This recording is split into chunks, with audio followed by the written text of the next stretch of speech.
Hey there, super friends. This is Joey with Last Point Gaming. Today is Wednesday, February 28th, 2018. And this is Driving Rants. Back's doing better, but still not quite there. But on the plus side, no morning cast tomorrow because the thing that was going to disrupt my evening schedule, I am no longer attending because my back's messed up. So.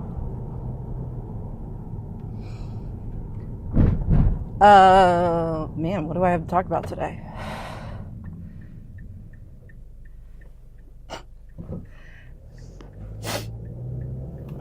So, new spoilers.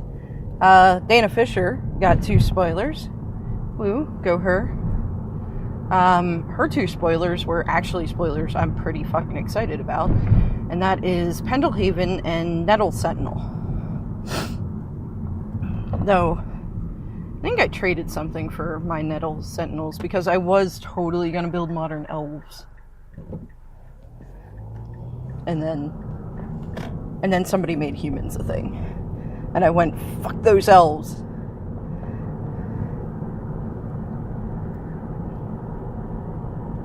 I may still at some point build elves. But it is nice to see that being reprinted.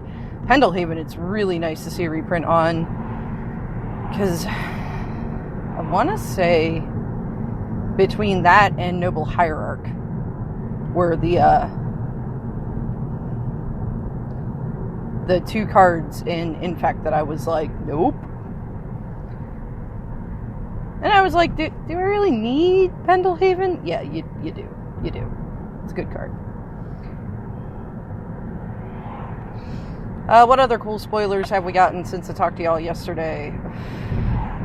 Not much. Oh my god. Mirror Match is messaging the shit out of me right now. He's decided he's going to study for his judge test. So, I sent him a link to the one resource that Zach had sent me when I was studying. And now he's messaging me a whole bunch about it and trying to drive.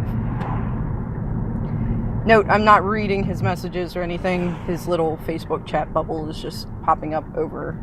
I keep the Spreaker app open and displayed while I'm recording, so I can always see that the little equalizer thing's moving. Because that one day I had that issue where everything kind of froze up on me.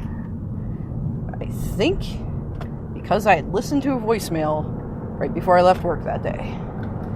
And visual voicemail, like, somehow really fucking screws with my phone's chi. But it's so nice. Oh my god, if you don't have visual voicemail on your phone, I feel bad for you. Because it's fucking awesome. Anyway. Sorry, that one's kind of out of left field. So, sounds like, on the note of community drama, I don't want to get too deep in the muck on this one. But, one of my favorite YouTubers, Tasty Snackies, did a video on this. And I like his take. So, sounds like there are a couple of content creators that are being hit with similar things to what Jeremy was hit with last year. Earlier this year. I don't know, at some point.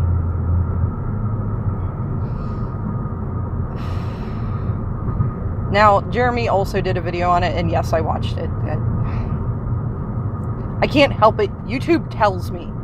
And even though, like, I swear to God, I'm not subscribed to him anymore, but YouTube seems to feel that I may still want to know when he posts videos. And he's attributing it to these people backing him. I don't know. There's a girl who does the channel Magical Tabletop Girls. Her name's Tara. I had tried to watch a couple of her episodes, and I had a difficult time listening to her. I've been over this before. I'm not trying to say anything negative about her. Just because of the way I consume content, I'm usually multitasking and I'm listening while I'm working. and people who have a lot of changes in their speech pattern while they're talking, and there's like real big peaks and valleys and everything, and dead space, and it disrupts my whole thought process. So she was one of those people I just had a difficult time listening to her. And she definitely seems more of the rabble-rousing sort. And again, it's not a snipe at her or anything. I've been known to do my fair share of rabble-rousing, so. And MTG Lion, I have listened to a few of his videos, and it sounds like what he at least is attributing this to, because I haven't looked for her video on it, is that he signal boosted the whole pedophiles in the judge program thing. So that kind of makes me feel like I need to go back and reiterate some things I had said before on that topic. I mean, I really don't care one way or the other on background checks, because I have all the clearances needed for my state. In fact, next month I'm doing an event series I was fortunate enough to get my kids' classroom. I'm going to be doing the same series I did last year, but for Boo's classroom this year. And, in order to participate with this volunteer program, I have to have clearances. Speaking of which, I have to get a hold of them because I need, my kid and shit. So, I have the required background clearances. So, it's not even I don't want to go through this hassle or this effort or whatever. I have them already. But, I take my kid to play at the local shop with me. Bird's even starting to get into it a bit. And she's even younger. So you would think that I would have more of an interest in this, but look, no, I don't want awful people in the judge program. I don't want awful people in the community either, though. And the judge program does revoke certification to individuals that they find either A, have criminal history that would warrant them not interacting with these events, or it doesn't even have to be like that. They get enough negative reports for conduct and everything if they, became a petty tyrant once they got their judge cert, a little bit of authority went to their head.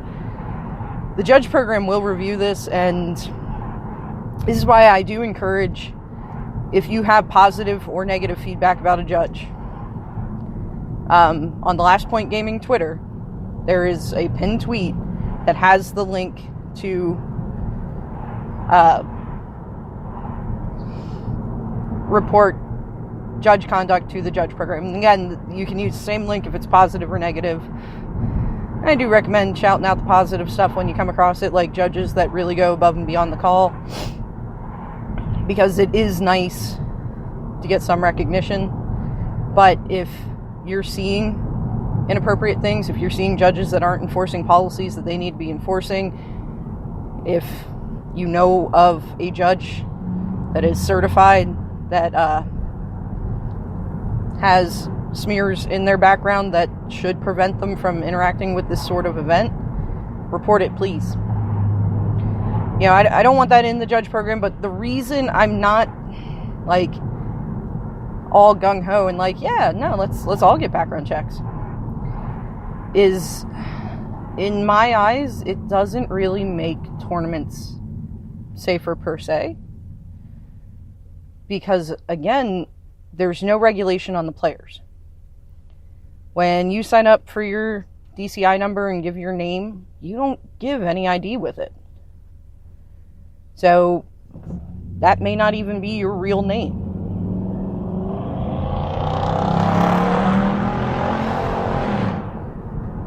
There are 2 minivans racing in front of me. What the hell?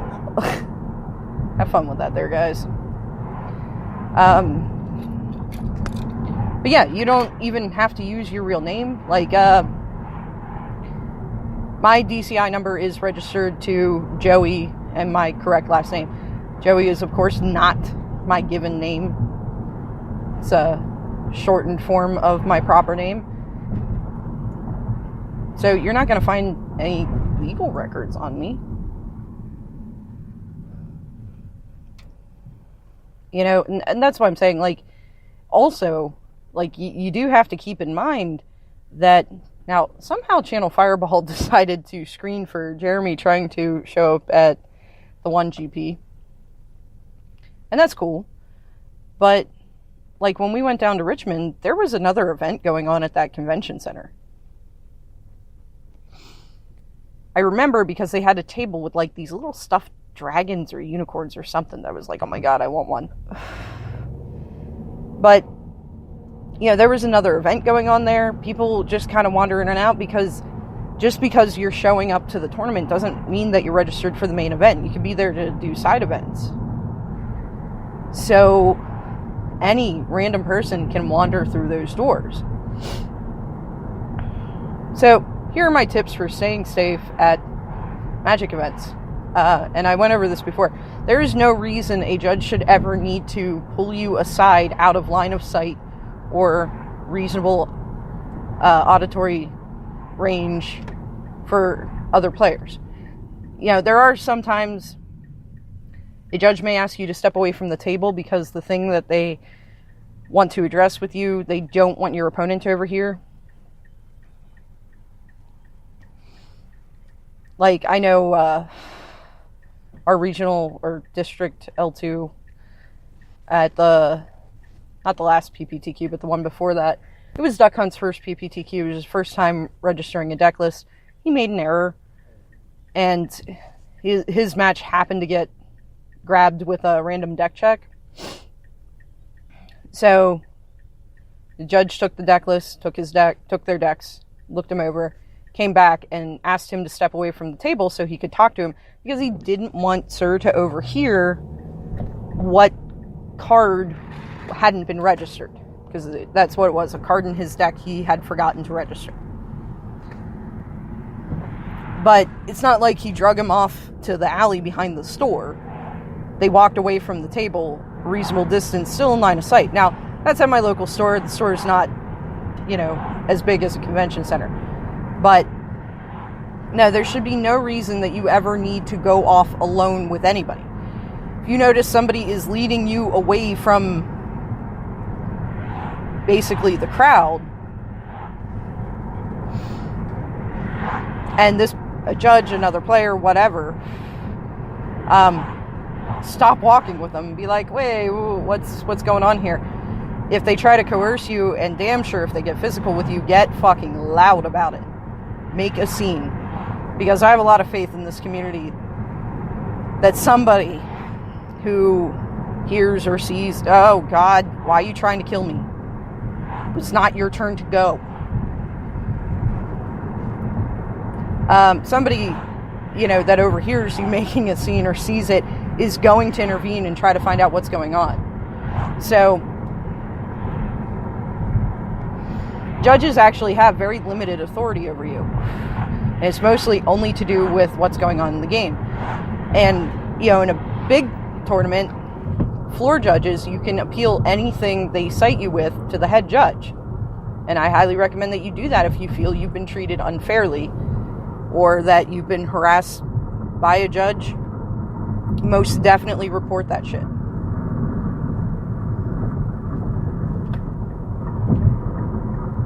Because, you know, nobody wants that in the community. But this is why I feel that forcing background checks in general, unless you're going to do it for every player, unless you're going to require some sort of identification for players to register DCI, and I think it's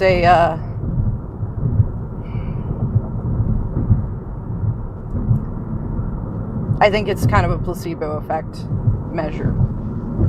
And I still maintain that Jeremy didn't start this as some benevolent concern for the safety of minors in the community. This is a faux concern issue he started to get everybody whipped up. And the problem with issues like this is it looks reasonable at face value. Now, there were reports and apparently some evidence given that this wasn't just a rumor thing.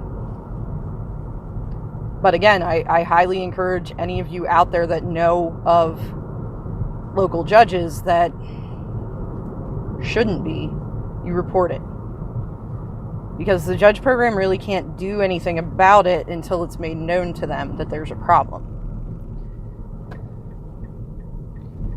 And, as far as at the local level, you don't actually require a judge to run regular rules enforcement level tournaments.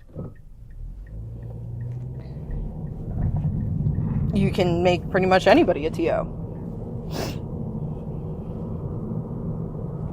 So, yeah, I don't have a problem submitting to a background check. I already have. But I think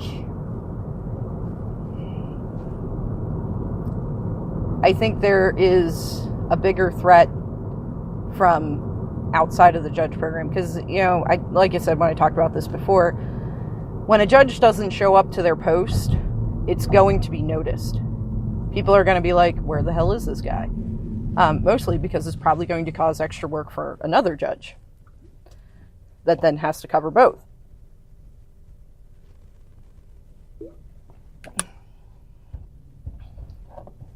Whereas I have gotten a few auto wins at different tournaments I've been at. Both the larger tournaments and, some local PPTQs, where my opponent didn't fill out drop in their slip and never showed up for the round. I've never seen anybody look for this missing player. Judge always says, okay, watch the timer. When it gets to 10 minutes, if your opponent still hasn't shown up, call a judge over. If your opponent shows up, before then, call a judge over, because after 10 minutes, it's a match loss. I think it's after 5, it's a game loss.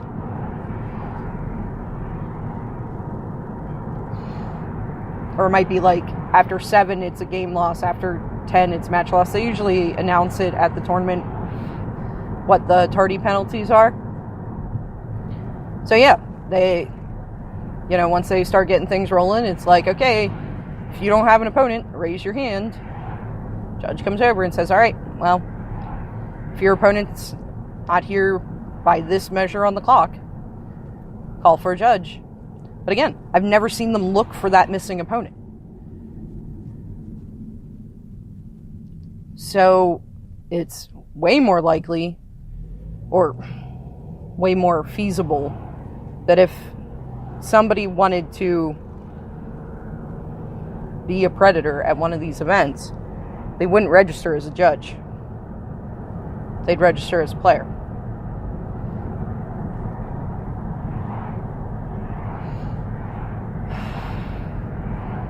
I mean, that is, after all, why... Oh, God, I don't remember the guy's name. The guy he has a rape conviction on his record. And he got a banning.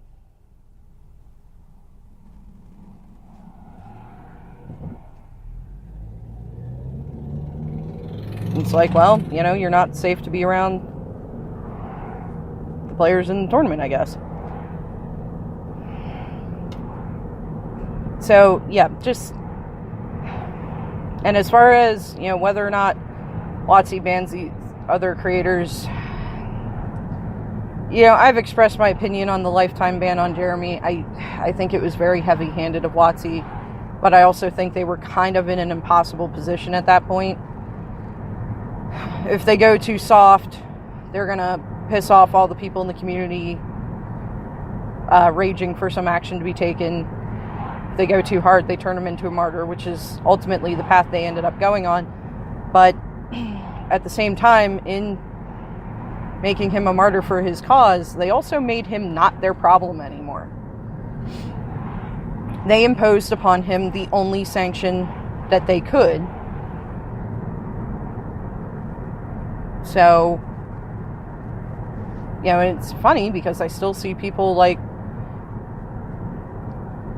retweet his tweets and tag Watsy in them, like, oh, look, he's still saying mean things. Well, they have no dominion over him anymore.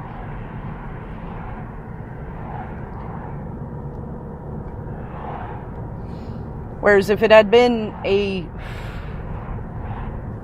you know, term suspension, like, okay, you're suspended for 18 months. Go sit in the corner and think about what you did. I mean, if he continued to be incredibly inflammatory, if he were still going down the same jag he's going down now while under suspension, then okay, upgrading it to a permanent ban, that I could see. But he's pretty much free to do whatever he wants now. Now, fortunately, it seems there are a lot of people that at one point supported him that are looking at the direction he's going now, going, okay, dude, you've gone a little off the rails. And he has.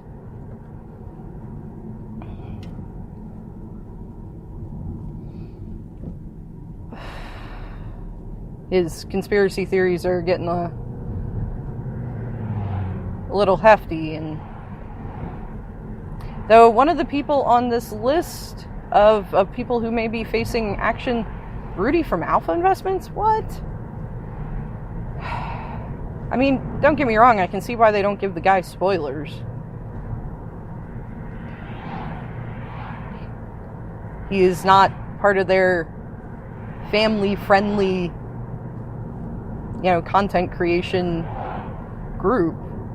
He makes lewd jokes. He curses like a sailor. Well, actually, he probably doesn't swear as much as I do. You know, he's not,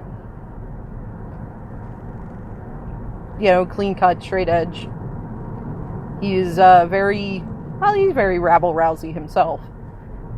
But he doesn't talk smack on people.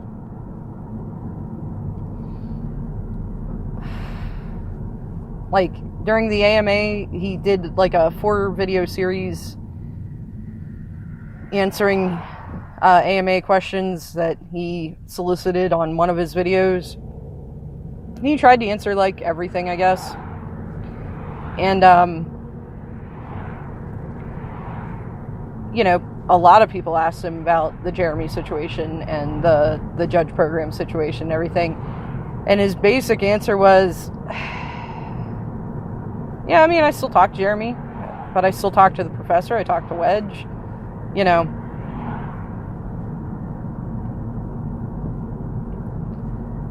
I think he got out of line, but it is what it is. Like, he didn't go after anybody, he didn't really say anything negative about anybody. So, I don't know what grounds they could have to go after him. But, I mean, end of the day, your DCI membership is at the DCI's discretion.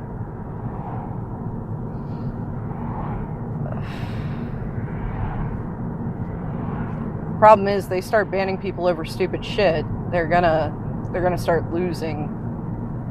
Because where are the lines? You know, that's the big thing I want to know. Like, I don't know. I've calmed down a lot over the months I've been doing this.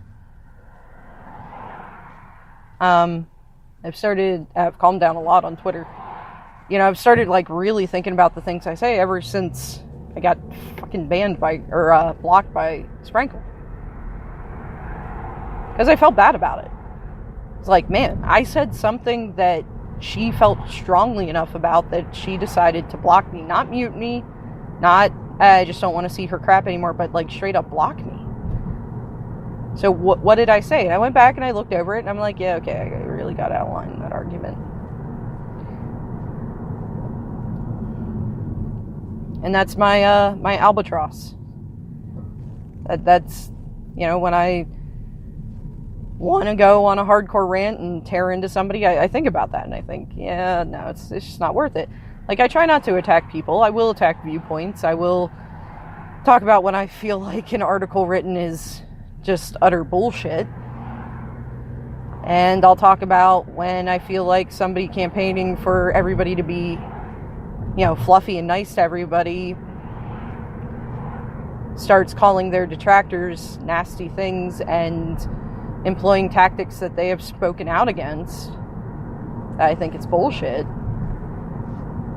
But, like, I try not to attack anybody. I try to make a clear distinction when I talk about, articles and everything, where I'll talk about who wrote it. If I'm trashing the article, expressing negative viewpoint of it, I try to make sure that I put in a note there that, like, I'm not saying that this person's awful or stupid or, whatever. I don't agree with their conclusions. I don't agree with their metric of measuring. I don't agree with, whatever in this article. I try to keep it more about their points and not them. But, I don't always fall in line with the quote-unquote community agenda. And that's what starts to worry me about this stuff. Like, where are those lines? Where do you go from, you're just not so PC, to you're a problem?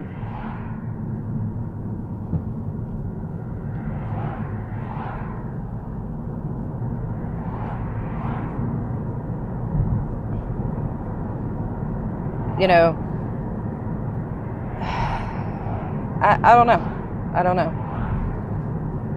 And this one really, some of these people, it really can't be about community outrage, because I don't think anybody really knows about them. They're more small-time content creators, bigger than I am, but not like in the 100,000 subscriber club or anything like that. So I don't know. I just don't know. But Tasty Snackies did pose a very interesting point, in that so many of these content creators have made their quote-unquote career on exploiting community drama. And when your whole shtick is community drama, when there's no drama going on for you to draw off of,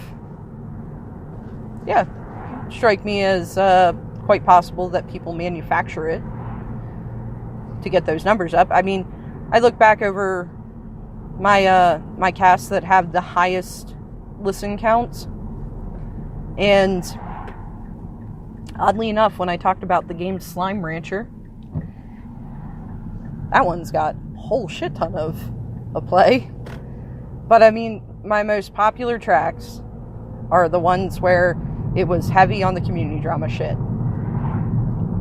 And I can easily see somebody kind of getting addicted to that attention. And when there is no real drama to talk about, they have to move on to, bullshit conspiracy theories they pulled out of nowhere, or, half-truths, or spinning things in just the right direction, or manufacturing drama.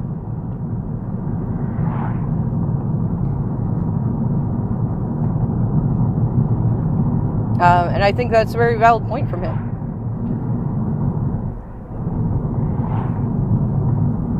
I mean, I think if you look over the history of Jeremy's videos, you can even see times where he purposefully instigated drama. And it's probably because his analytics were a little low and he needed that boost.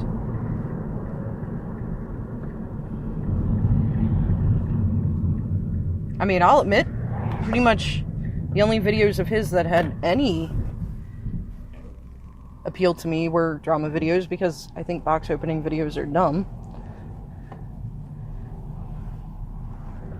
Yeah, not really a fan of that.